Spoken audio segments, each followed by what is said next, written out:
Është një kampion me gati 1250 veta apo jo të realizuar në gjithë vendin që si duket përshtatet edhe me profilin temi social, moshor, arsimor edhe politik. Dhe me një marjë gabimi pra plus minus 2.8%. Pyetja e parë, konflikti në Iran, ndruani se mund të shtrihej edhe në Europë? E pa mundur thonë 80.5%, e mundur thonë vetëm 19.5%. Dragoti. Do të thënë, vetëm 1 në 5 vetë tek ne e shikojnë mundësinë në një luftë të tillë. 4 të 5-tat as duan me ditë me fjalë që ka shanse për në një luftë këtu.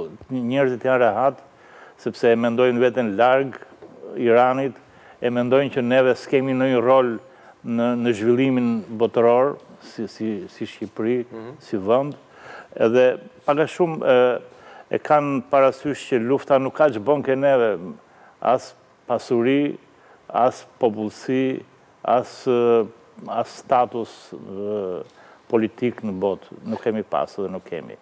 Pra, nuk i shikojnë mundësinë e rrezikut luftës, pikërisht për faktin se nuk e shikojnë të rëndësishme Shqipërinë edhe veten tonë.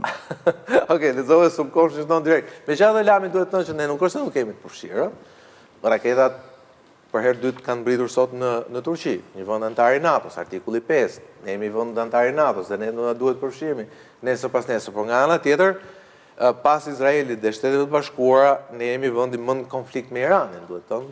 Kemi ndërprer marrëdhënie diplomatike mbi 2022, kemi rënë pre e një sulmi, e një lufte vërtet temi hibride kibernetike nga ana e hakerëve të Iranit që rrëzuan pothuajse komplet sistemin ton online, ndërprer marrëdhënie diplomatike, jo më larg se sot Ministri i Jashtëm thotë do bëjmë rezolut në Këshill të Sigurimit kundër Iranit, pra themi nuk është se ne nuk kemi të përfshirë.